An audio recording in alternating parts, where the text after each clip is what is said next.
Hello, guys. So today for the Conversations podcast, we have Vaibhav Raje. He is a arborist. He loves trees. He is passionate trees, and he works for trees in cities, forests, etc.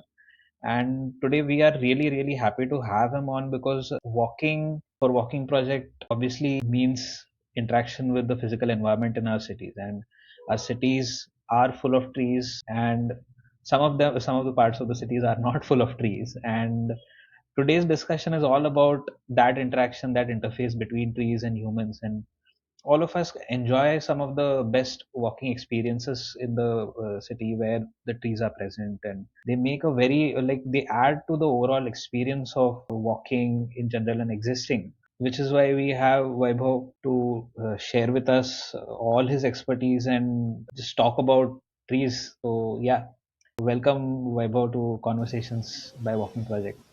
Thank you, Vedant. Thank you, Aishwarya, and thank you to the whole team of Walking Project for inviting me here for this conversation. I'm looking forward to have some very engaging talks regarding trees.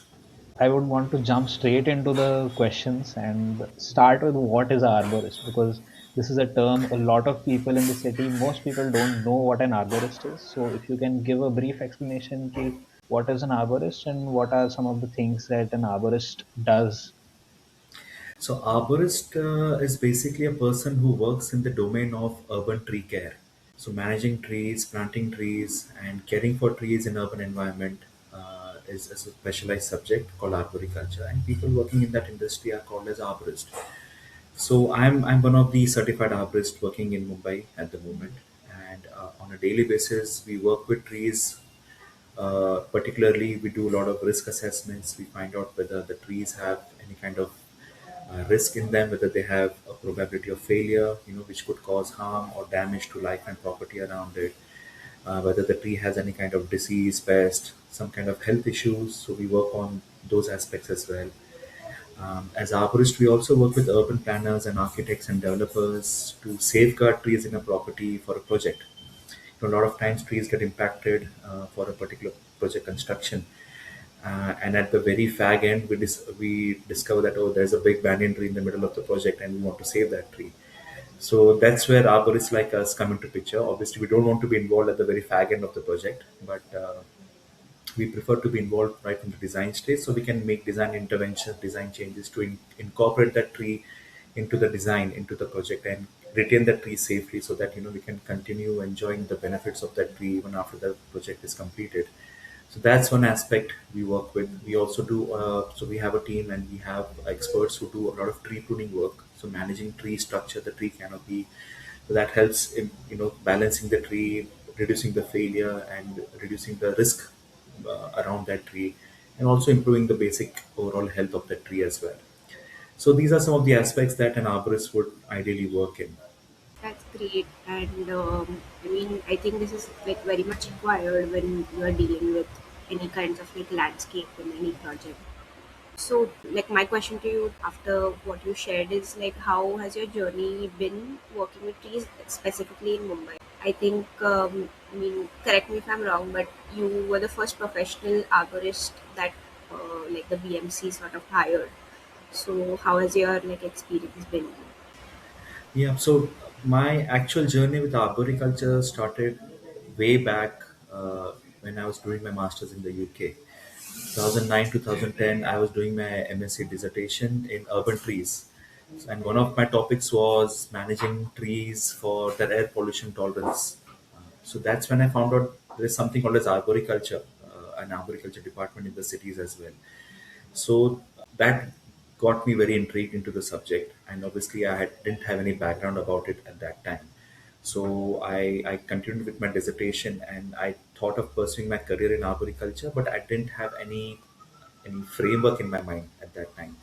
So I came back and I did my once I finished my master's, I started working in landscape industry. So I started doing some landscape designing work, horticulture consultancy work, and as time passed by, with my expertise started, you know, uh, getting around, and people started to know about my expertise, and I got invited to work on a very large scale project in Mumbai, the Mumbai Metro Line 3 project, where I had to manage all the trees which were impacted in that project. It was a massive project. So around 2014 or so, I got involved with that project. I did everything.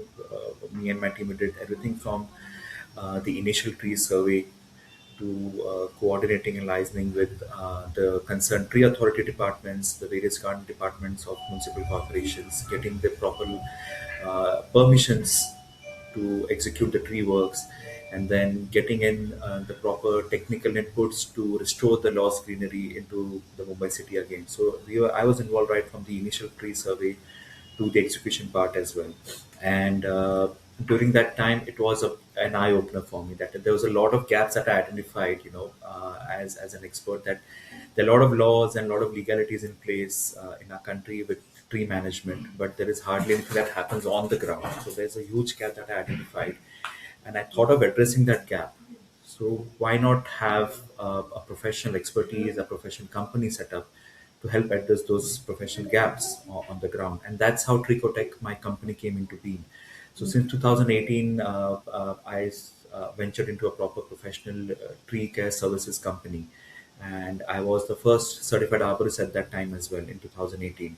And since then, we have been venturing into public domain as well as government, corporates, non-governmental organizations, and we're providing best possible services in managing urban trees. So it has been quite enriching and quite eye-opening kind of a experience for me in the last 10, 15 years for arboriculture. So a lot of things had to be unlearned before I could learn, and it has been quite rewarding so far. Definitely. And I mean, like the work for Line 3 Metro must have been massive, like a massive undertaking as well, like just in terms of the audits or any, like, all of the things that you would have to do. So that's like, Also, like since it was such a controversial project and like a lot of protests were involved and everything, there were a lot of eyes on the tree aspect and the environmental aspect of that project, and coming into the thick of all of that and trying to manage expectations from both the sides is also a huge deal in itself. Can you go a little deeper into like what all things you ended up doing throughout the project? Like, were you involved in the plantation, replantation of the lost trees towards the depot itself, or just the entire line? And like, what on a granular level, what more things like you did to like protect trees or replant at certain locations? So, like I said, I was involved right from the initial first tree survey that happened once the project was commissioned, before the contractors were on board. So, as a part of consultants team, my job was to go out right from RA location to Kulaba Cuff Parade area, track all the alignment and whatever trees are being impacted in the station construction, because these stations were underground. Even though they were underground, they were built by cut and cover method most of the times, where the excavation had to happen and everything on that road had to be taken out, and trees were one part of it. So we had to estimate and we had to find out how many trees are actually getting impacted. So that was my initial undertaking with that project. And then based on that, we will superimpose those tree locations and the tree data with the AutoCAD plans of those metro stations, and find out which trees are being impacted in the construction line, in the entry exits, which trees can be retained, which trees cannot be retained, which trees need to be transplanted, and all those sorts of exercises were done with the teams in the design and the engineering team in the initial phase.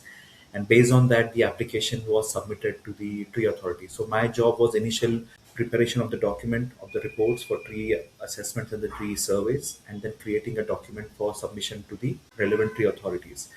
And then the permissions, once the permissions were granted, we uh, we also undertook the execution part. So contractors were on board by then, the civil contractors for the construction. So it was their job to get the trees transplanted and planted and everything. So we prepared like a proper method statement. We got them properly trained on what needs to be done. We conducted workshops with each and every contractor on how it can be done. We had a lot of support from international experts as well, from Singapore mainly, to guide the contractors on how transplanting can be done. So all the efforts were done to make sure that as much as technically sound work can be done. And after that, we had also been involved partly in setting up the tenders for restoration of the trees back into the station areas. So that was a very unique concept. So probably this tender was probably released in 2017 or so, and the plantation only began few years earlier. I think 2021 or 22. But the idea was to create the advanced size trees. It was not about going to the nurseries, picking up the trees and planting into the site overnight. So what we decided to have a controlled situation where we designed the size of the trees, we designed what kind of species we want, and create a tree bank even before we could plant the trees. So that kind of project was undertaken by the Metro Department, and for almost 3 or 4 years, those trees were cared for by the nursery owners.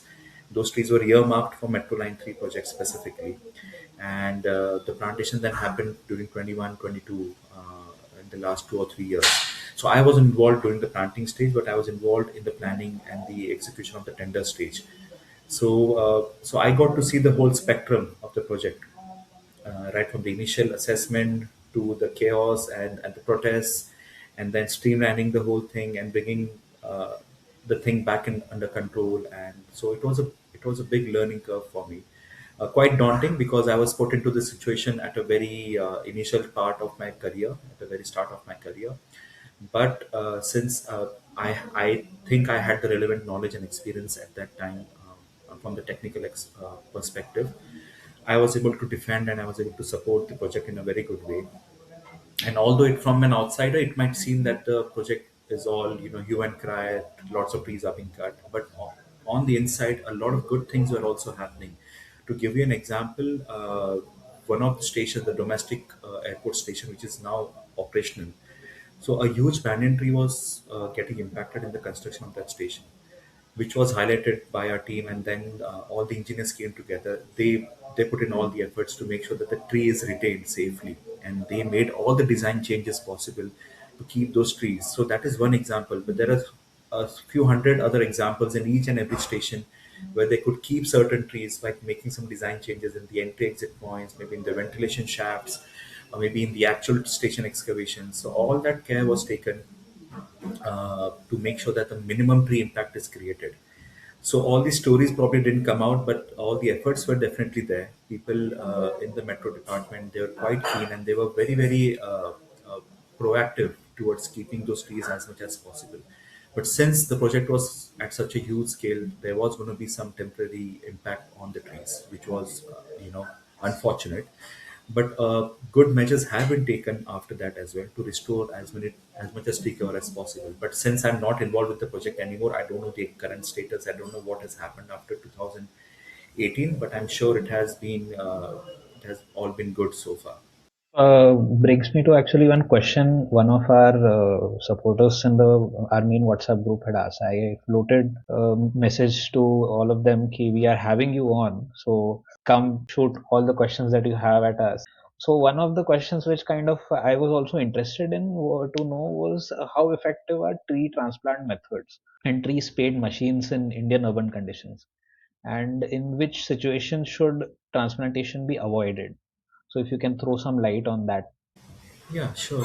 So tree transplanting is most of the times considered as a very, very crude job. That you take a tree out from the ground, transport it to another location, and plant it somewhere else. So it's very much handled in a very crude manner, uh, which is not how it's supposed to be.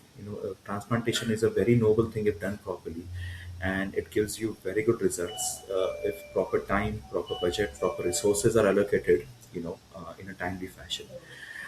If none of this is available, we are just transporting the tree. We're not even transplanting the tree. So it just goes into it's basically another term called that we call as green wasting. A lot of people say greenwashing, but there's another term called as green wasting. That all these resources you put into plant trees and transplant trees, and after a few years they don't survive, and it just creates a wastage of resources. So tree transplanting sometimes has been greenwashed or green wasted by a lot of people who don't know how to do it. So coming to the technical part of it, what mainly we see for transplantation is the obvious species suitability, whether the species itself is suitable to get transplanted, whether what kind of rooting system it has, what kind of growth pattern it has, and whether it has enough resilience as a species to undertake the shock of the transplantation. Along with it, we look at the health condition of the tree, whether it is fit, or whether it doesn't have any disease or pest infestation into it. Also, if it doesn't have any major defects, structural defects into it. So, if certain defects are there in the tree, structural defects, those defects are again carried forward into the tree when it's transplanted, and that's going to affect the tree, and it's going to curtail its shelf life even further. So, we also look at the physiological and the structural condition of the tree. Along with it, we also look at the logistic feasibility, whether the tree can be transplanted using the right logistic equipments, whether those equipments can reach that tree, the big cranes, the trailers and trucks and everything, the excavation machines can reach at the tree location and also at the location where it needs to be transplanted. So both areas, the logistic feasibility has to be tested. The other thing that we look at is the root ball extraction, whether a proper approximate root ball that is required for the tree to survive is possible to extract or not. If the tree is along the footpath entangled with utility lines, within the footpath, then the root ball extraction becomes a limitation because you can't get away with those utility lines. It's going to be completely entangled in the roots. So all these So I aspects are assume looked the into. root ball is the kind of a circular shape that the roots make underground. Correct, correct. So usually in urban areas, I would say within 1.5 meters, most of the root layer is present. But laterally, it could spread beyond the canopy of the tree, depending upon the species. So That would so be a lot getting of that, digging, right? a lot of digging goes into it, and a lot of digging has to be done manually because it has to be done in a very surgical manner so that we don't damage the main structural roots. So a lot of times people get a huge JCB and excavator and they start excavating, and most of the times half of the roots are damaged in the excavation itself, with the bucket damage and everything. But for transplantation, it has to be done in a systematic manner. Enough time has to be given. So root pruning has to be done systematically. Treatments has to be done so that the roots also have enough time to recuperate and to regenerate new fibrous roots again. So all these aspects has to be taken care. Even the root ball packing has to be done properly. So as soon as you treat the roots properly, you excavate the root ball. The packing has to be done in such a way that the root ball doesn't disintegrate during the transport. Then setting up of the tree on the trailer is also very important. So you just can't stack 10, 20 trees on one above another and expect it to survive in the transportation. So putting, depending upon the tree size, maybe putting one or two trees on a trailer in a very safe and systematic manner so that the trees don't move, covering the canopy properly so that the water loss is minimum through the leaves. So all these small, small things have to be taken care of. And once all these boxes are ticked, once all these things fall into place, that's when you have a good survival rate. Otherwise, you're always struggling, less than 20, 30% of tree survival. You might find people saying, oh, we have 50%, 80% survival. But that's just the reserve stock that the tree is trying to put out, from the shock. You see new growth coming out and people think, oh, the tree has survived. But probably 6 months down the line or maybe a year down the line, the tree doesn't have enough capacity to create that food again, that carbon, the food storage, the carbohydrates again into the tree because it has lost all its leaves, all its roots. So if proper care is not taken during that time, the tree will not recuperate from that. It will not recover from that shock and it will die. So a lot of maintenance practices also need to be taken care of, along with the initial moving of the tree. So a lot of times importance is given to the moving of the tree, that extracting the root ball and moving the tree to from A to B, but hardly any importance is given to the selection of tree or qualifying the tree for transplantation. So all the trees that are transplanted that I've seen don't even fit the bill for transplantation. They are not even qualified to be transplanted. So rather, I believe that rather than transplanting 100 trees and only 20 surviving out of those, I would prefer to transplant those 20 trees properly and have 100% survival of those 20 trees, which would add value to the project. So it is very important for people to understand transplantation is not about moving tree from one location to another. It is the exercises that go before transplanting, during transplanting, and after the transplanting as well. So it's a huge gamut of operations that come into it, and with everything falling into place, that's when you can have your transplantation survival rates. You can talk about the survival rates once you have all these box ticked. But if you don't have this, you don't have the right expertise, you don't have the right equipment, don't have the right techniques, and then you cry about the trees are not surviving, then it means we are doing something wrong at the fundamental level. So, like, if you choose, if you tick all the boxes, like you said, what kind of survival rates can we expect? Do they go as high up as 80%, or like if the species are correct, the health of the tree is correct, and Yeah, it could go anything above 90%, ninety wow, ninety that's five percent crazy. Yeah, yeah. But it all has to be done in a very precise and in a very surgical manner. If it is done in like a wholesale manner, that transplant all 200 trees and see what happens, then things will not work. So how's the like the existing situation in Mumbai? Like in let's say if a tree has to be transplanted, are these sort of the parameters that you mentioned are they followed? Well, some parameters are followed, most of them are not. Usually, what happens when we get inquiries for transplantation, all the decisions have already been made. So basically, it's like doctors saying that this patient has to do a heart transplant now. You come and do it. So it doesn't work like that, right? So it's the family deciding my family member needs a kidney transplant, and they get the doctor to do it. So it doesn't work. The doctor has to come in. He has to test. He has to find out whether the patient is suitable, whether the donor is suitable. All these aspects have to be taken care of. So we do that in the medical field. We do through all the hundreds of tests. We wait for years and months to get that proper donor and for the transplant. When it comes to trees, it's an overnight process, and people want to have results overnight, which is very very unfair If I because was a we are. tree, I would want a second opinion. Of course, yeah. Yeah, that's a very good I think advice. all the trees would vote for no transplant given the condition that we have right now. So, so yeah, on the ground, lot of parameters are not followed. A lot of people even don't realize that there are certain parameters that we need to go through to qualify a tree for transplantation. So this knowledge is very much lacking at the moment. There are certain experts who do a really good job, and they have been able to create a good niche for themselves in doing this tree transplantation job. But majority of the people are still unaware, and it's a lot of times the project owners who create this kind of situation where the tree failure happens. So if they want to develop a building or any kind of a project, they want to transplant 100 trees, they would get any contractor to get those trees out of the way. They would get the permission from the authorities, from the government agencies, and they would hire any contractor who would give them the least possible quote and get those trees transplanted, and then the trees don't survive, and then people start blaming the transplantation is bad.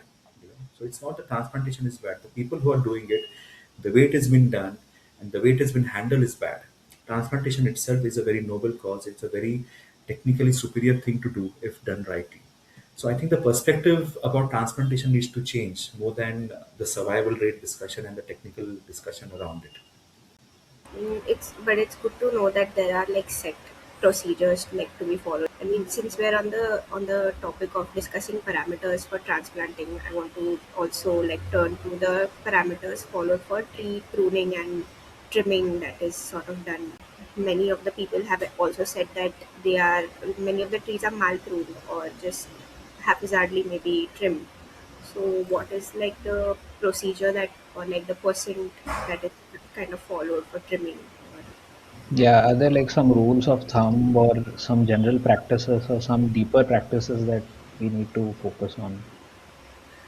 Yeah, there are certain basic parameters when it comes to tree pruning, but I'm not sure where to begin from because even tree pruning has been so exploited by people.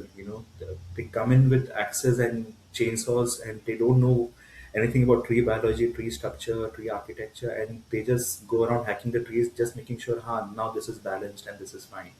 But as an arborist, when I look at it, I used to cringe a lot in the beginning. But now I've made my peace with it. I have to live with this and make sure that I improve this. So it's very difficult to pinpoint one thing on where we can begin with.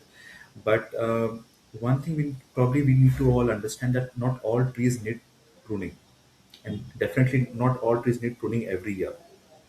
So that is what we are going wrong in the initial assessment itself. So probably we're not doing the assessment right. We're not making sure what tree has been pruned in the past, how much it has been pruned in the past, and how much pruning it needs in the future. So there is no historical data for every tree. So I mean, I haven't seen any historical data or any tree census data which shows that these many trees have been pruned and these trees will be pruned next year. So there is no segmented proper uh, data available to manage our urban trees right now. So fundamentally, we are lacking in the basic tree management itself, the data management. Secondly, what we need to work on is the technical aspect of it. So, for example, if there is a tree which needs to be trimmed, which needs to be pruned, we need to find out why it needs to be pruned. What are the objectives? So, if the tree needs to be pruned for safety purpose, then what kind of pruning is required? If the pruning is to be done for aesthetic purpose, then what kind of pruning is required? So there is no objective driven pruning at the moment. It is only like firefighting mode everywhere, and it all begins just before the monsoon season, especially in Mumbai and surrounding areas. People start getting paranoid just before the rains that that tree might fall, and they realize they have trees all of a sudden before the monsoon, and they want to get those trees trimmed. And under the guise of pruning, people come and hack those trees, and it just makes it worse for those trees. So we also need to understand the objective, why we need to prune them, and what type of pruning is required. And there are various parameters of pruning as well. So for minimizing the risk in a tree, that even just removing the dead wood from the tree is enough. You don't have to prune any live branches also. So that could also help remove a lot of risk from the tree, dead branches falling and hitting someone. So even if dead wooding is done, that is more than enough in certain trees. But in some trees, maybe there is a lack of space for the roots and the tree canopy is very huge. We might want to do a phasing of the canopy reduction rather than doing an overnight reduction of canopy and creating a shock for the tree. You might want to phase out the canopy reduction maybe 2 3 years down the line. So that could be another way to reduce the risk of tree failures in storms and monsoon by reducing the canopy, managing the canopy.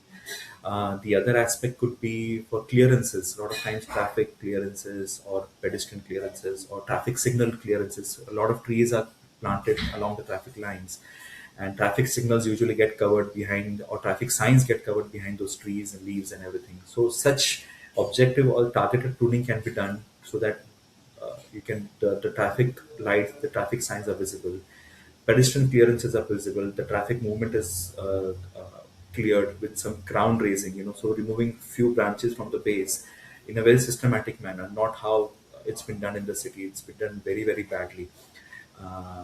So there also has to be proper dosages. So we usually do not more than 20-25% of canopy pruning in a year for a particular tree. And we may not even repeat that same tree next year. So we again go back to the tree. If the tree requires to be pruned, then we might do 5% or 10% pruning, but nothing more than 20-25% of canopy management in 1 year. So some trees we don't even prune for some of our plants every 2 3 years. We don't even have to go back to those trees, and they seem to be healthy with the proper structure and everything. So the pruning aspect again is a huge subject. It again varies from tree to tree, from location to location, and it also depends on the person who's looking at the tree. So even if two arborists are looking at one tree, each arborist could have a different opinion.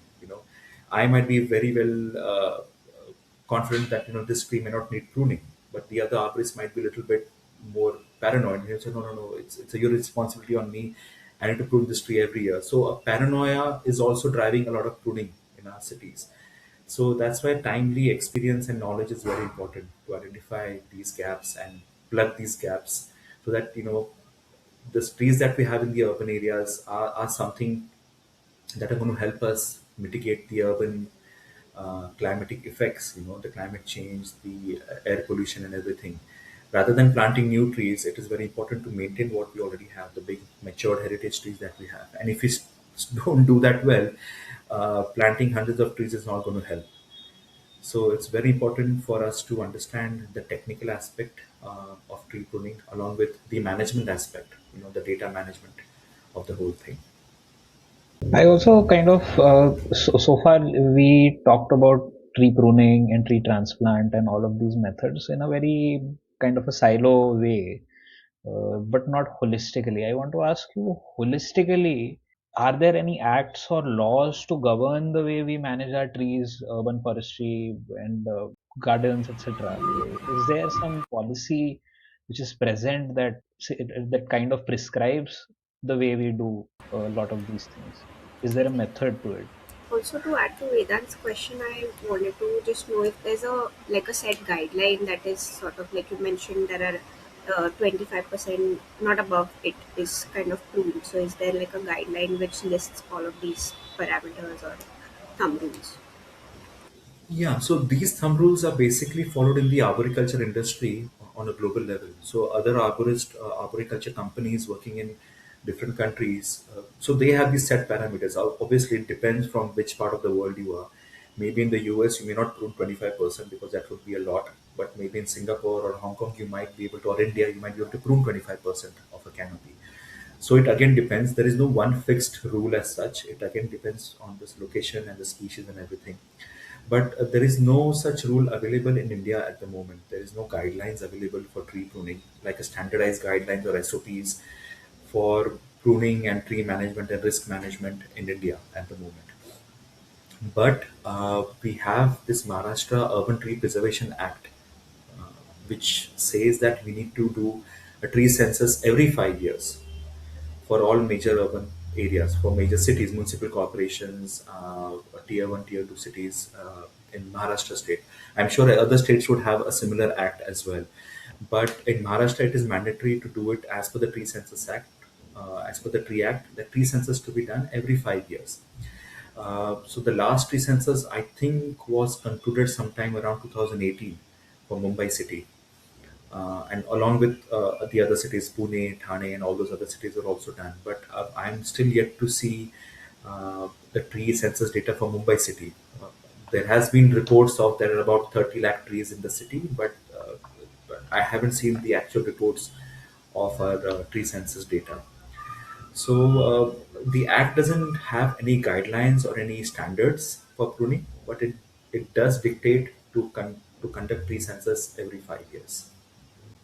This is fairly similar to the things we see with street vendors policy. A lot of these policies have been like street vendors policy has existed since 2014.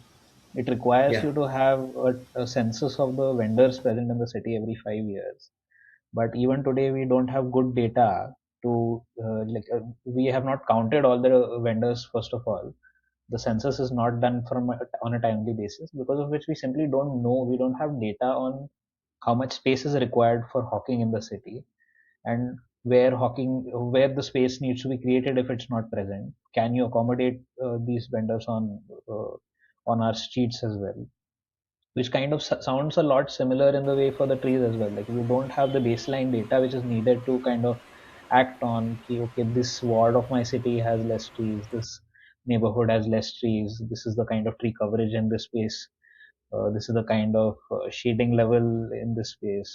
Heat island effect idhar zyada hai, so this space needs Yeah. cleaning. A lot of these problems are fairly basic and happen across our urban governance, it seems.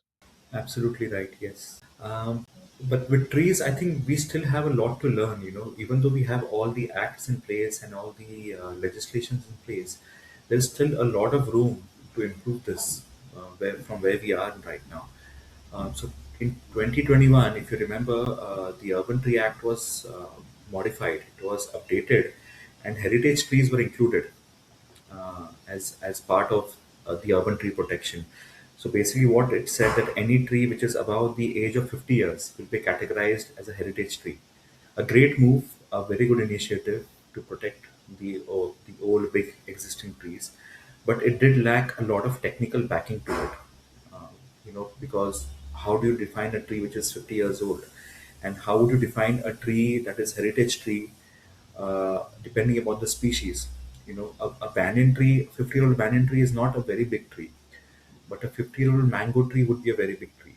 You know, so basically, we don't know if this was categorized based on the shelf life of the species.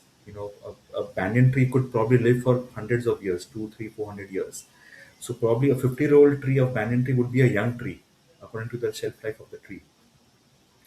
But a mango tree might live for up to 70 or 80 years, and then 50 years would be like a fully mature tree for the mango species. So a lot of technical debate is still going on the age calculation and how to protect those heritage trees. There is no proper mandate on identifying and documenting the heritage trees of a state as well right now. So there's a huge gap over there. So anyone could probably come and say tomorrow that this is a heritage tree without any technical backing to it. So that mandate needs to be brought in somehow. Maybe we need another round of modification in the law to bringing the technical aspect and backing of this. So even though we are on a good terms in terms of the laws and everything, but the technical backing, the technical aspect is still very very crude. Similarly, if you might heard of, there are certain standards in the US, UK, Australia, or these countries to manage trees in constructions also. So how those trees can be managed, what kind of ground protection is required, what kind of trunk protection, root protection. So all these aspects are covered into their standards basically. So government has issued standards on how these trees needs to be managed. Whereas we don't have such standards here at the moment. Any development project can come up in the city, and they can impact probably all the 100% trees in that project site, and there is no mandate or there is no standard saying that what needs to be retained, how much to be retained, and how to be retained. So even though we are moving forward with a lot of things, urbanization, we also need to move forward with the reforms in tree protection laws as well, so which is quite weak at the moment. That's what I feel. Yeah, there definitely that is present in our current governance. I wanted to know, does the Tree Act have does the Tree Act kind of require the government to provide a certain amount of manpower or labor, or does it specify standards for a lot of the practices that go during maintenance of the trees are like conducted by, for example, the municipalities or any other forest department? But I think we are kind of focused more on the urban aspect of it. So forest department might not come in place, but again, the way we work is forest. You'll find forest land, quote unquote, forest land in the middle of the city as well. So, like, how does that work? Does the Tree Act cover a lot of these subjects, or is it still kind of a basic rudimentary act in its infancy? Yeah, it is more of like an overarching act. It doesn't go into the nitty gritties and the detailing part of it, which is uh, which is probably correct. Because acts cannot have the technical aspect too much covered into it. Maybe there should be supplementary guidelines. There should be supplementary standards which would support the act. So if the act says a tree needs to be protected during construction, okay, which is fine. The act would probably just mandate that, but the guideline or the standard should say how it needs to be protected. So these two documents could be a part of the whole act, which is not happening right now in our country, and we are hoping that maybe in the near future we should be able to get some kind of standards and some kind of guidelines uh, into our legal field of tree protection laws, so that even if someone says we are protecting the tree, they need to follow those standards and guidelines which are being mandated by the government on how to protect that tree during the construction. So even same goes for maintenance as well. So it just says that all trees in the cities should be maintained and preserved at all times, but it doesn't say what and how and for which species what needs to be done, which again is doesn't need to be a part of the act. It could be a separate maintenance SOP, like a guideline or a document which could supplement those act. So I think there is a huge gap in the act and the technical part of it. So as experts, I probably we all need to come together and collaborate on such kind of a initiative where we can write those standards for our country, at least for our city, to begin with, where we can help the government agencies to identify these gaps in the act and provide technical inputs towards it. I think we kind of need a Indian Tree Congress, like Yeah. we have a Indian Roads Congress for our urban footpaths and roads. I'm not sure. There might be. Is there? No, There yes, we have actually set up. We have already set up a Section 8 non-profit company called Amenity Tree Care Association, which is completely dedicated towards advancing the knowledge of arboriculture, creating awareness, educating people about this subject. and it's been almost 3 or 4 years that we have set this company up for this cause. And we did our inaugural conference also on arboriculture last year in March 2024.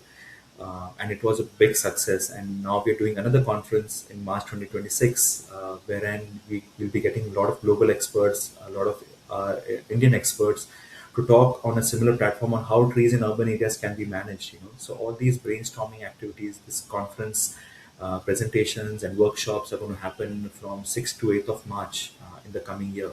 And I think all the viewers or listeners should probably look it up, probably on our website called ARBindia, arbindia.com. And you should probably sign up and register for that event and learn more about how arboriculture can be brought into our Indian context. Yeah, definitely. Because a lot of the people in our WhatsApp group, the moment we said that you will be on the podcast, they sent a total, I think, 10 or 11 questions to us. And there are, like, I'm looking at the list of questions, and it is just way too many questions. And I think the event like this is a great opportunity to actually talk to all of these experts who are coming in and trying to see how these things happen at a technical level. Attend a bunch of those workshops that you mentioned. I think those will be happening on the day one of the event. Yes, so we have two workshops planned on the 6th of March. So, workshop one is about retaining trees in construction. Okay. So, it's basically educating architects, planners, engineers, horticulturists, or even tree lovers for that matter, on how the process of managing trees in construction goes about from an arborist point of view. So we have invited Jeremy Barrell from UK to conduct that workshop. It's going to be a complete one-day workshop happening on the 6th of March. Simultaneously, we're doing another workshop called Trees Around Us. So it is a beginner entry-level workshop for people who want to know about the world of trees. They want to know how to identify trees, how to look at trees, and what are the various aspects of trees in urban areas, the importance of trees in urban areas, which is being conducted by Dr. Prachi Gupta from Azim Premji University. And she's going to do this one day workshop on the 6th of March as well. So, all the details for this workshop are also available on our website. That's great. I think it would be a very basic opportunity for like professionals, like architects and Yeah. anyone who's involved in the uh, industries. It would be a very good forum to What speak. is the venue for this event, if I may So ask? so workshop venues we are yet to disclose. We are still working on the details, but the main conference is happening on the 7th and 8th of March at Sahara Star in Mumbai. So I assume a lot of these questions will get discussed, and just being networking in that whole crowd of so many people who are Yes. specifically coming for uh, this topic is such a great thing, because again, it's a very niche topic even today. For even walkability itself was a very niche topic until we did the conclave last year. Like, usually the conclaves are for business association, or it's infrastructure, it's construction companies and all. But rarely does something like this happen for a cause this specific yet this ubiquitously impacting to so many people. Like, I had mentioned to you this in person as well, that when I had visited Bangalore, something felt different. The trees felt much larger, the canopy was much denser. The trees, I don't know if it was a pruning, they looked healthier than the trees here in Mumbai. Same thing when I went to Delhi, but less so, I feel. It was not as, the impact that I felt was not as huge as it was in Bangalore. Even in Mumbai, we have a lot of these areas that have a decent like tree cover, but somehow the one in Bangalore just was breathtaking. It was very, very different to me. And I was surprised ki, like Rishi, and founder of Walking Project, keeps on. He is a huge tree nerd, and he loves trees. He will make a stop the taxi in the middle of journey somewhere, and he'll ask the driver ki ruk ja bhai tu. We will now measure the tree over here. We have pictures of us measuring a tree ka girth with our images and all. And I was like, okay, maybe it interests him, and it's okay.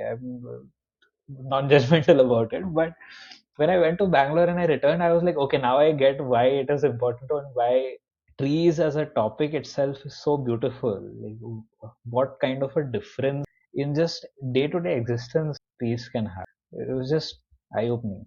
And socially, I think trees play such an important role in just bringing people together, and yeah, it's really. Yeah, especially with like if you check the weather apps in India, the UV index compared to all of these European cities, American cities, it goes to like 4 or 5. Summertime में थोड़ा ज़्यादा 6, 7 जाता होगा. In Mumbai in winter it is 11.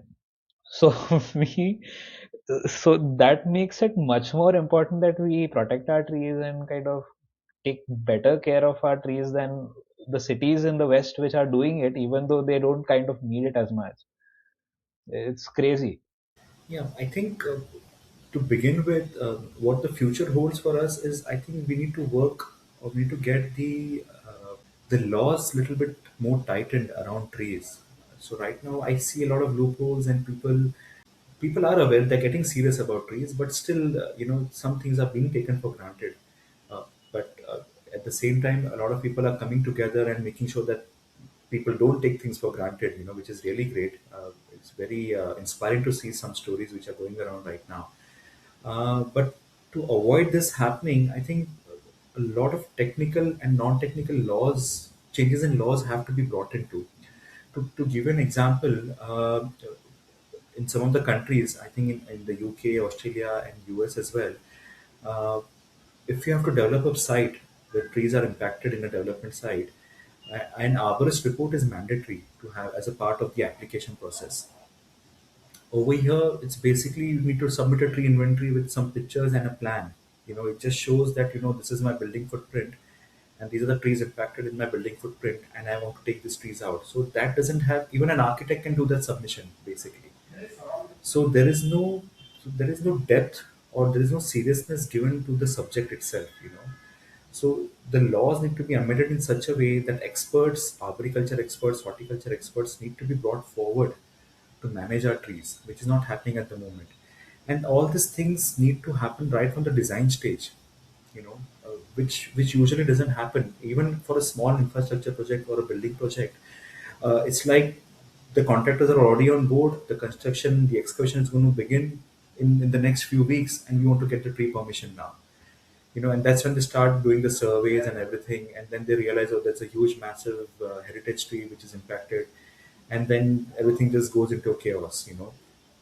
So I think even at a governmental level, if getting tree permissions can be mandated from the design stage itself, so that right decisions and proper decisions can be made. High value trees can be retained within the project, because that's the time when even the architects and the designers are open to changes in design, to retain a tree. But once all the design boards are final, the contractors are on board, no one wants to go back to the design board and make changes. It's we understand it's a huge hassle for them. So hence, I think it should be made mandatory right from the design stage to have agriculture experts on board, but also have the law supporting this movement. To for all the infrastructure projects to apply for tree permissions right from the design stage itself, and there has to be some kind of an evidence where there is a saving of trees has been done, because we lack those. Even people might be doing it today also, we may not know that they might be saving trees, but when they go up to the authorities for permission, it seems that there is no application of mind towards that process. It's just that the building has been placed on the design, and everything within that design has to be taken out. So I think this needs to be mandated some way or the other. Um, that would bring in a lot of change. We were just talking about how green the other cities are and how different it feels when you walk in an European city compared to an Indian city. I don't think they're doing a lot of tree plantations. They might be doing in non-urban areas, but in urban areas, they may not be doing a lot of tree plantations, but they are doing really well in keeping their trees, keeping their original trees as it is, by minimizing the impact on that. And we need to do the same right now, because planting trees in urban areas is another big issue because of the space issues, and the permissions and the development plans. Everything, something or the other, is going to conflict. If I plant a tree today here, there's going to be some road expansion or some building is going to come up and it's going to damage that tree and impact that tree in the future. So probably from the planning point of view, also from an urban planning point of view, if proper pockets are identified, proper streetscaping is done, in a very systematic manner, involve architects and planners also in this process of road expansions. Once the roads are expanded, we need to bring that greenery back into that place. We might cut trees temporarily for road expansion, concretization, we understand. But once that is done, there is nothing being put back into that same space, which is very, very unfair. And there are ways that can be done also. If right proper planning and proper designing is done for the streets, a proper streetscape plan can be created where big trees, mature trees can be planted back into that area. So all this long-term thinking and forward thinking is still lacking, and meticulous planning is very much lacking into our urban projects. So along with the laws and the urban planning and the right expertise at the right time, if everything comes together, I think it will be not too far for our cities also to be at par with probably Singapore or maybe any other city in the Europe in terms of urban green cover. Yeah, this definitely kind of reminds me of like a observation that I made near my locality. So there was this huge commercial, not commercial, a huge residential gated community that they were building, and as a part of the project, they wanted to create an access road, DP road, for the local municipality, and they wanted to create a practically 6-lane road to access that place, and they got permissions for, I think, half of the road for a small section. So I saw these trees jutting out in the middle of a alignment कि दो एक side में road है, दूसरे side में road है, बीच में those trees are there. And then I saw notices on those trees कि this tree is under this something something, and this will be taken up for uh, cutting off to expand the road and all that things. And I kind of noticed that the builder who built the entire road chopped off those trees and now has lined the entire road with palm trees. And the palm trees do not have the canopy that is needed. It is some different sort of a palm. It has a short, I don't know if it's a palm actually. It is a short structure. It is kind of bushy round top, and that is planted on the median of the roads. And on the edges of the roads as well, I think it is the same tree with a lot more kind of horticulture in the sense of flowering plants have been added. But overall, I feel like they have cut a lot of these native trees and larger canopy trees and not replaced it with and replaced it with trees which don't serve the urban purpose on that kind of road, because a 6-lane road has a huge expanse already. The heat island effect is crazy. That is where you would want people to feel some kind of a shade to walk. That is what we see in our better areas of the city at Fort or say Parsi Colony, or even the BKC road. If you see, it's a great experience, and that for some reason does not come into picture. And I feel if we had a lot more experts talking about all of these things and being included in the planning design processes, it would definitely make a huge impact. Okay, so I was reminded of our earlier conversation when you had mentioned that like why an arboriculture report is required because urban trees and forest trees behave differently. So, like, can you tell us like about that? So yeah, so a lot of times what happens when trees are in our country, specifically in urban areas, when we want to talk about a tree being impacted in a certain project, people usually go to a forest officer or forest expert, thinking that since there are trees in forest, he would be able to tell about trees in the urban areas, which is fine up to a certain level. They might be able to identify the tree species, the size, and everything, and all that ecological importance and everything they can share. But trees in urban areas, same species in an urban area might behave differently to the same species in a forested area. And now, why is that?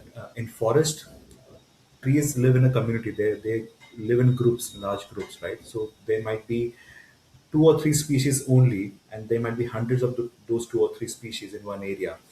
And what happens during this? All these trees are basically connected from the underground mycelium. So there's a concept called as wood wide web in one of the books called Hidden Life of Trees. which has been very beautifully mentioned about the whole concept on how trees have a life which we don't see, the hidden life. And in that, it has mentioned the author has mentioned that the trees actually communicate with each other through those mycelium networks underground, the roots and the mycelium networks, and they provide nutrients also to each other. So if there's a tree which is probably weaker, or if it's dying, then the trees around that weak tree will probably supply nutrients to that dying tree and try to help it flourish some way or the other. And there are trees which also send signals out in forested areas if there is a pest attack, or if there's some kind of a damage that happens to one tree, it sends out chemical signals into the air warning the trees. So for example, I think it's in somewhere in Africa, I think one of the species, I'm not able to remember, a lot of animals, I think it's giraffe or some animal which grazes on that particular tree, and that the leaf realizes it's been attacked, and Acacia. acacia, I think acacia nilotica, exactly. And one of the animals, when it starts grazing that tree, the tree sends out signal to the nearby trees, saying that I am under attack, you might want to put up your defenses up. So the other trees, what they do, they release certain kind of enzymes into the leaves, which makes that leaf unedible. The animal may not want to eat that. So even if the same species, it will taste different because the tree has sent a signal to that another tree to protect itself. So trees work like this in a community, in a forested area. But the same connection is disconnected in urban areas because trees grow in isolation. Even though we want to plant avenue trees, you see a lot of trees in a road. They are not technically connected with each other, like how they're connected in forested areas. And that is the reason why the trees behave differently. They need proper care, they need proper interventions on an individual level. So that's why having an expert in arboriculture in urban areas is very important compared to having a forest area expert in an urban area. It's also the way we approach all the things. We want to fit everything in one box. For Correct. example, like in our cities, we use the rehabilitation. When we do a rehabilitation, we have the same approach for a person being rehabilitated from a project in the city to a tribal area. We just give, okay, इसका land गया है, his house in the Yeah. tribal guy is affected. We just create a house, but the ecosystem is what is missing. The guy might be completely dependent on the forest to actually get the firewood, or his practices would be set certain way. Just relocating that person is not going to help him. It might actually negatively impact his business or the way he is conducting his life currently. That one size fits all approach kind of just does a lot of damage, and I am really thankful you actually reminded of that point, that trees behave very differently in a different kind of an environment. So it's just fascinating, the story about the acacia trees. Yeah, absolutely. And I think this phenomenon is not only applicable to big trees, but also to small shrubs and plants. So you go to a nursery, a plant nursery, you see all the plants thriving there, and all flowering and beautiful. And you feel like buying a few plants out of it, and then you bring those one or two plants home, and within a few weeks, probably they may or may not do so well. So that is again the same principle there, although they're not connected through roots and all. But the nursery creates like a proper ecosystem for those plants to thrive there. And unless you don't have a similar ecosystem or a similar environment back home wherever you're taking that plant, that tree is not going to survive. And that's why you need extra care for that tree. Put it in sunlight, water it every now and then, provide fertilizers and all that stuff.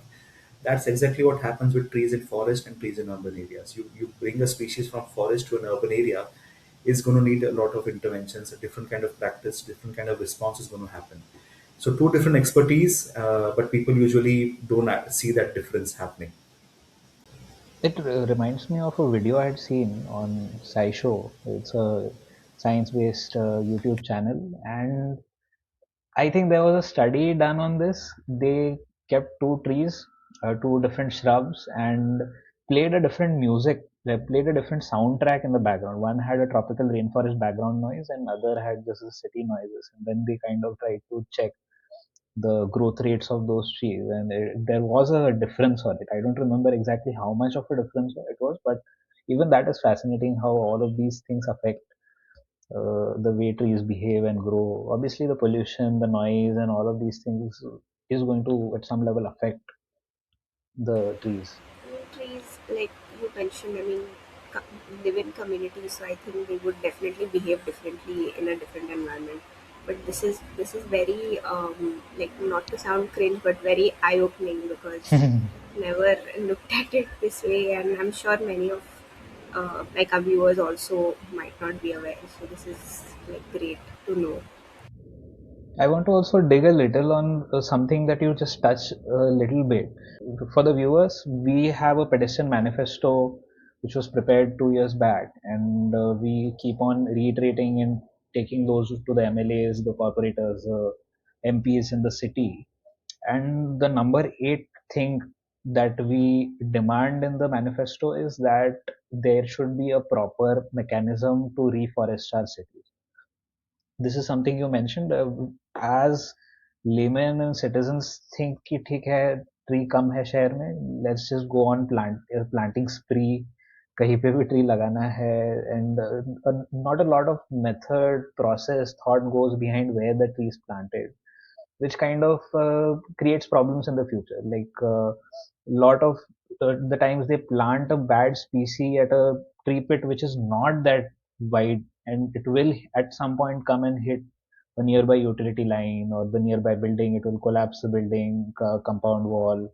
A lot of these problems we see, and that manifesto requires that we have experts uh, in our processes, in our licensing department or the garden department, horticulture department, that can give us, like the BMC or the whatever municipality is present in the locality, they will have the know how कि okay यहाँ पे utility है, यहाँ पे sewerage line है, इसके बीच में इतना गैप है, this is a optimal place to plant a tree.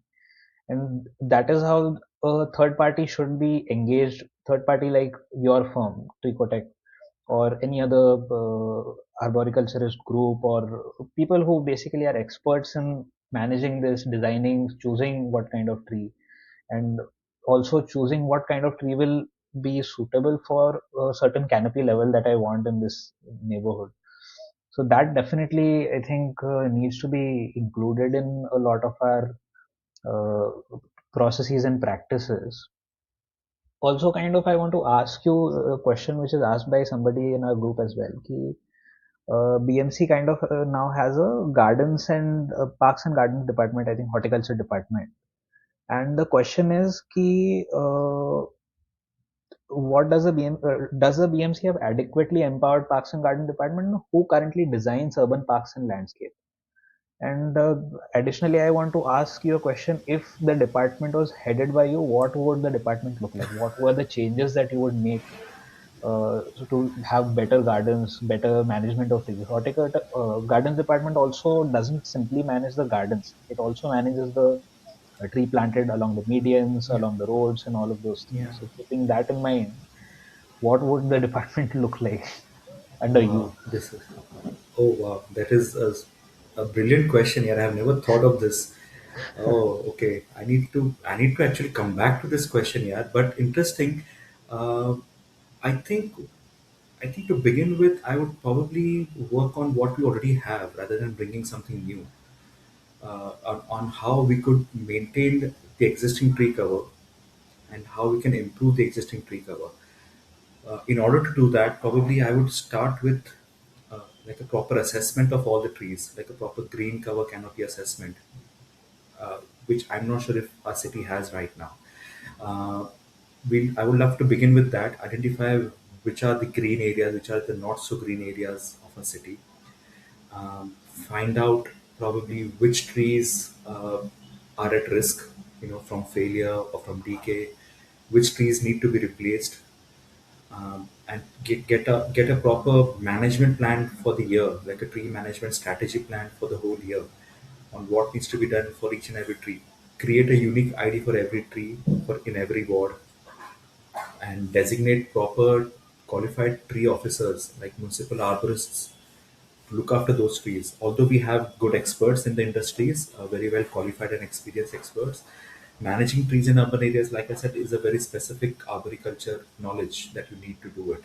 So I would insist on getting the people, upgraded to arboriculture expertise by getting proper certifications and proper knowledge in arboriculture sector, and then drive the execution part, the contractors to follow the strategies and the plans that we have created. Get those people trained, or find people who are already doing a good job in this industry by not wasting too much time on the training part and everything, but get the right people and the right experts on board straight away, and demonstrate that this work can be done in a very professional and a technical manner. And probably by setting an example, the other companies and other people would follow suit accordingly. So lead with examples. I think that would be my first strategy to go for my city if I was the tree officer. That is Yeah, great. yeah, definitely. From your answer, you mentioned that you would start with keeping an inventory of the trees that we have, a census of the trees that we have. It kind of reminds me of what New York has. New York has some nyctrees.org, I think is the portal name. But New York City Trees Census, if you search it, you'll find a portal. You'll find a map of all the trees present in the city. It includes all the trees on the streets as well as the Central Park and all the parks across the five boroughs of New York.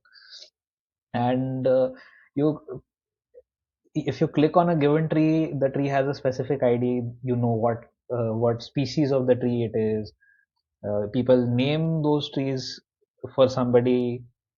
Uh, it's a fascinating thing to know that each and every tree in a city can be mapped. Kind of reminds me of our conversation previously. Ki, LiDAR surveys can be done for this. Can you kind of talk a little about that? Yeah, so that is the next generation technology that's come in, and it's not just LiDAR. LiDAR has been around for quite some time already, but now LiDAR is being clubbed with AI for doing tree assessments and smart tree inventories now. That's what they call. Uh, so what happens with LiDAR? You map all the features that you see, and AI helps you extract the trees from that point cloud data, and it creates a digital twin of each and every tree. And with that digital twin, you can do all sorts of assessment. What is the height, the girth, the diameter of the tree, what is the leaning angle, what is the risk category, whether it has any possibility of failure in strong winds, what kind of ecological benefits is going to provide, what kind of stormwater drainage protection it is giving, what kind of air quality improvement it is giving. So all these parameters are brought together with the help of AI. So LiDAR is used as a data collection method, and AI use is done for assessment method. I think this is something that we need to bring in into our country as well. A lot of countries in Europe, South America, Australia, Singapore, they're all doing it now. All the big cities have implemented this technology, and it is completely elimination of human error. I would say it's not 100%, but majority of human error has been eliminated from because of this method. A lot of ground truthing is required. Obviously, not everywhere the LiDAR technology that vehicle can go. So that's where the human intervention is required. But it does reduce the time to cover a tree census for a city dramatically. Probably if I have to do 20 lakh trees in Mumbai city, I might, depending upon how many teams I have, it might take anything between 2 to 3 years, for the whole data collection and everything. But with LiDAR, probably you can do it within 1 year, less than 1 year.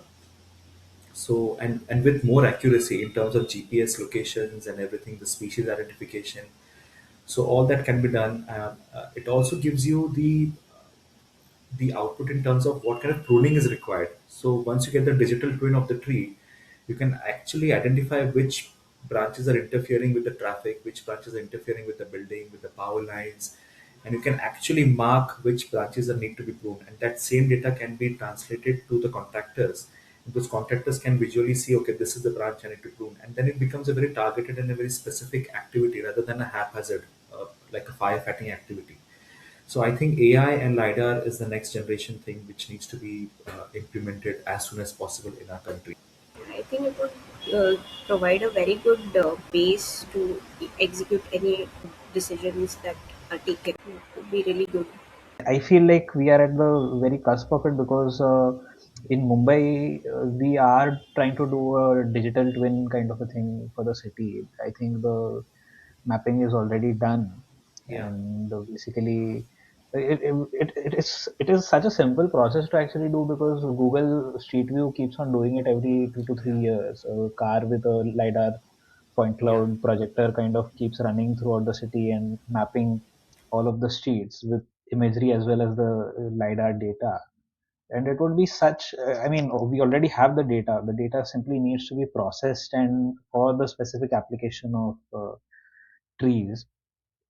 And the more kind of a deeper thought that I had on this is all of the things that you mentioned kind of already are present in the agricultural industry. A lot of the American company, I'm forgetting the name of the company which creates these tractors and harvesters, combine harvesters in the US. But that company, those devices practically have all of these analysis skills to sort out the kind of corn they are harvesting at a given time. It also adjusts according to the lean angle of the corn, so the feeder is adjusted prior to the extraction at a certain angle.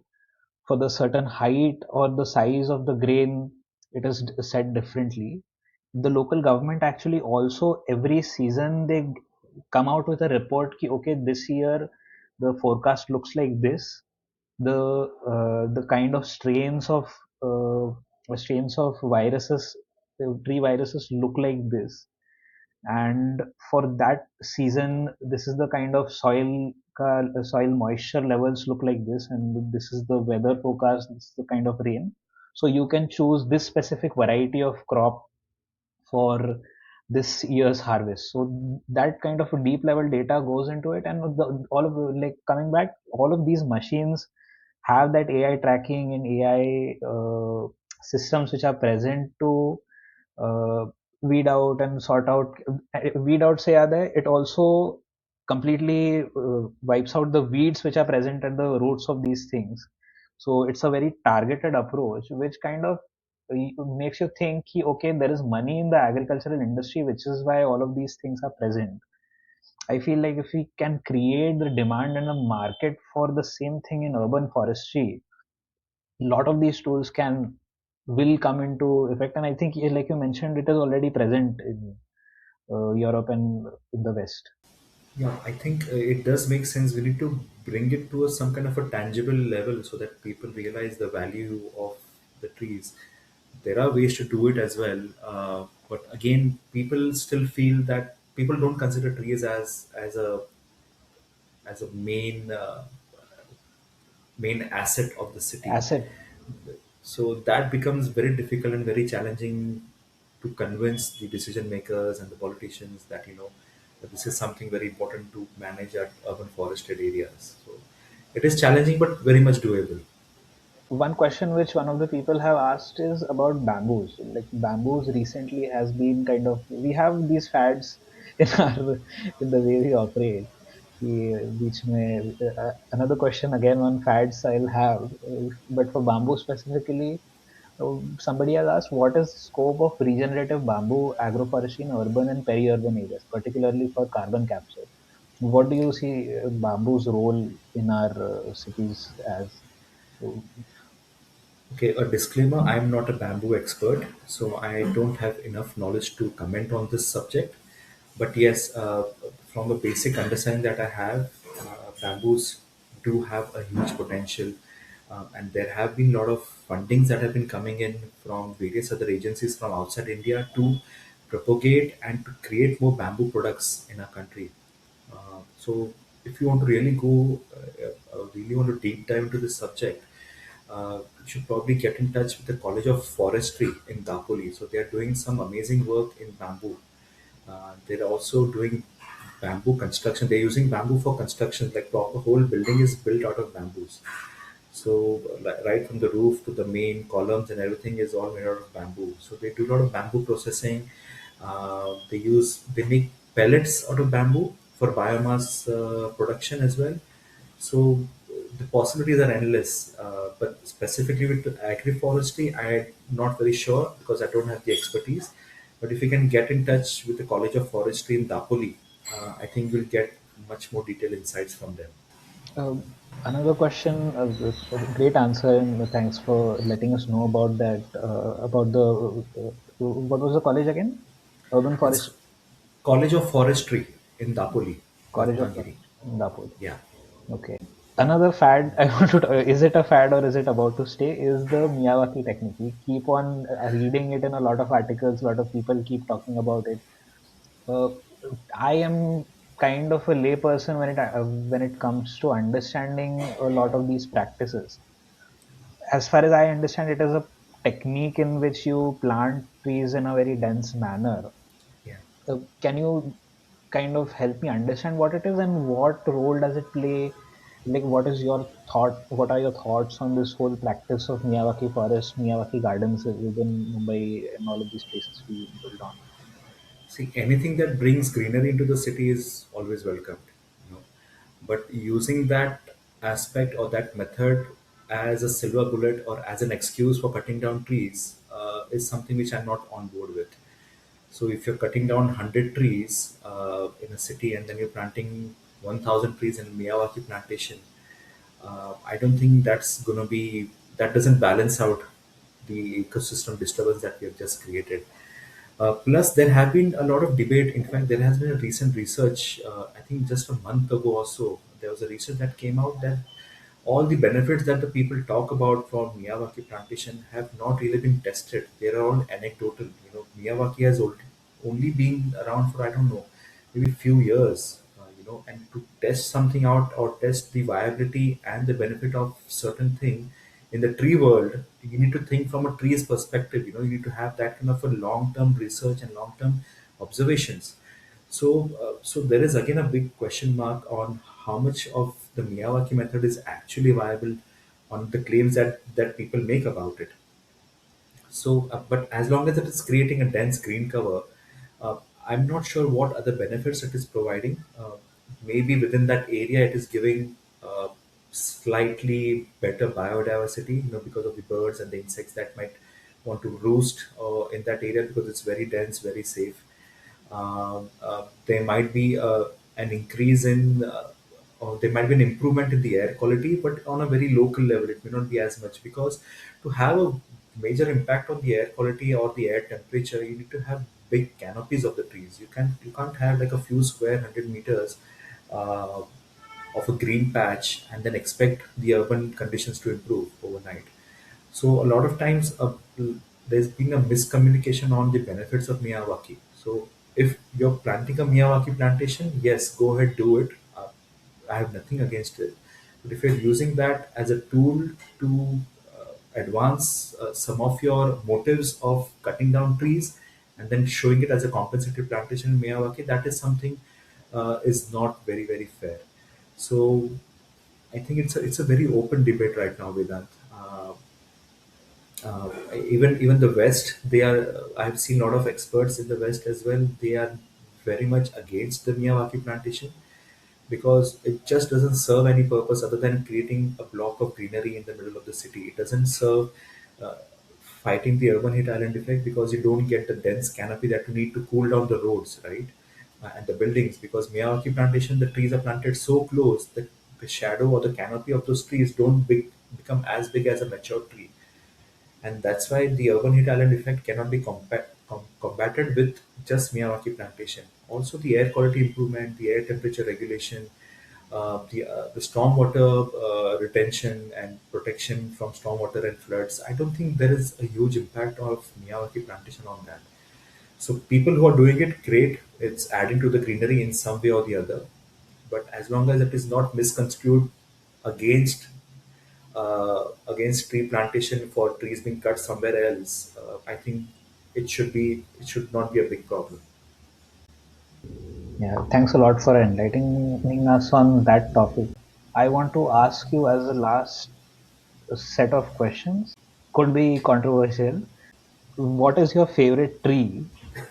what is your favorite set of trees that you think Mumbai especially should should be planting in general, for the kind of atmosphere, tropical atmosphere we have, the street heat we have in summers and all, and kind of blending that question with somebody else's question: is there potential to build tree-based cultural and seasonal tourism in Indian cities, similar to Japan's cherry blossom festivals? So yeah. Okay, again, a great question and difficult for me to choose any specific tree. But I think the answer lies in the city itself. If you look around and you see all these big trees, those species are the species you need to plant more. Barring the exotic and native debate, keeping that aside, I think even some of the exotic tree species have done wonders for a city. Specifically speaking, rain tree.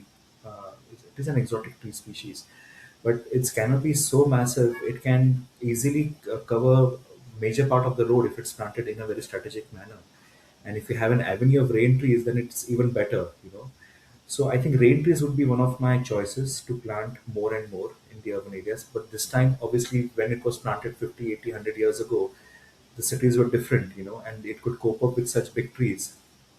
But now the cities have become so dense and there's so much of organic growth. The trees are congested and they're struggling for growth right now.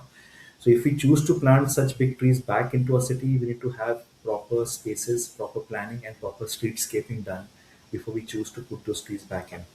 So rain tree would be one. The other one of my favorite trees would be, I think, banyan trees. And I don't think banyan tree is just a tree. It is an ecosystem in its own. And even though if you can plant it along the urban areas, the street side, having more of banyan trees in public parks, in gardens, where it can create a nice ecosystem space, like a centerpiece for each and every garden. I think that would make a huge difference, because some of the oldest canopies, oldest banyan trees that we have seen, they're spread in acres of land. And if we allow such banyan trees to grow and flourish in our cities, we might have a lot of green cover improvement, ecological balance, and a lot of air quality improvement just because of this tree. I think one banyan tree of 100-year-old we will definitely beat a Miyawaki plantation of 100 square meters, any day. So I would obviously prefer planting one banyan tree, keep it and maintain for 100 years and make it big, rather than planting a Miyawaki plantation. So that's two. I think the other species that you see are the most of the ficus species that we see, the people, Ficus religiosa, and then the umber species, the Ficus glomerata. So these species, I think, are doing so much better than most of the other species because they are so resilient. They grow in literally in any cracks and crevices of the city. So if we give them proper space and proper area, I imagine the benefits those trees can provide to us. So we might have to rethink what we already have. So these are the native trees that I'm talking about. So we need to look at our city first, what we already have, rather than thinking of something exotic to bring into our city. And probably for the coastal area, Mumbai is blessed with a very good coastal line, and now we have this coastal project also coming up. I don't to step on anyone's toes here, but we need more big trees rather than palms on a coastal area or on a coastal forest. There's a huge discussion, debate going around the greening of the coastal road right now, and a lot of times that when I drive past that area, there is hardly any greenery, and whatever greenery I see is more of a landscape greenery, very manicured kind of a thing. What we need is very organic, big tree canopy shade covering trees we need. And probably one of the species would be obviously rain tree, which can be considered. Most of the ficuses can do well over there. But there's another exotic species. Some people may differ from my opinion, but there's a species called as Cocoloba. So if you have been to Pondicherry, the beach promenade has this species, Cocoloba species. It's a very big tree species, big leaves. It has got a good canopy cover and everything. So I think if we can bring that species along with Barringtonia, which is already there on Nariman Point at the Marine Drive area. So Barringtonia, Cocoloba, the other indigenous species that we have is Undi, Calophyllum inophyllum, which can probably do really well along the coastal lines. So I think these are some of the mix of species I feel could do well, and we should probably rethink on what we already have and bring those species back and deliberately plant those species back into a city, rather than bringing something small like palm trees and something very easy to grow and fast growing species. Bring back more of what we already have. I think within the I coastal road also, like the same thing that you mentioned, I've been there 2 or 3 times so far, and I've seen the kind of plantations that have been happening over there, and I have contrasted the same thing, Barrington, yeah, you mentioned at Marine Drive. That is definitely something would be a great opportunity because a lot of the sea faces in Mumbai are completely inaccessible during the peak, like afternoon hours, just like before sunset, because of the crazy amount of heat. Like you cannot be at bandstand because there is a lack of seating area under shaded seating area. Same thing happens at Marine Drive. Same thing happens at Juhu Beach. Same thing happens at Carter Road to some extent. And that's a great point that you made, that at the coastal road promenade itself, definitely we need, but also now I feel like all of these species that you mentioned, the larger species, the rain trees, the banyans trees of our that are present in the city would be great for the central park that we are kind of creating within the reclaimed coastal road land, and all of those spaces. It would be nice to see a space where we can congregate during the afternoon peak, and not make it just a space for people to play cricket, but also somewhere to just sit and kind of experience. That is something I really loved when I was in Bangalore at Cubbon Park.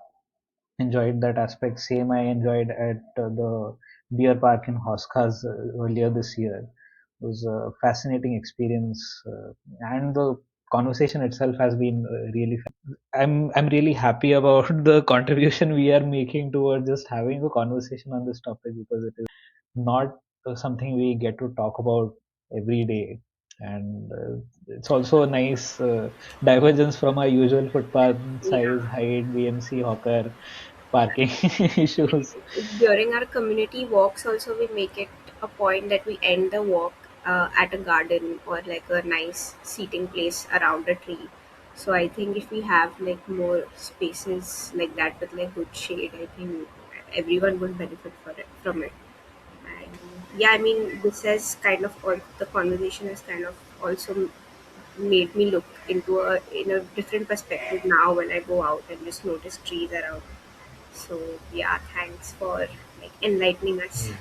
Yeah, No, thanks a lot thank for you. coming. And I really invite all of the viewers that we are seeing to actually go to arbindia.org.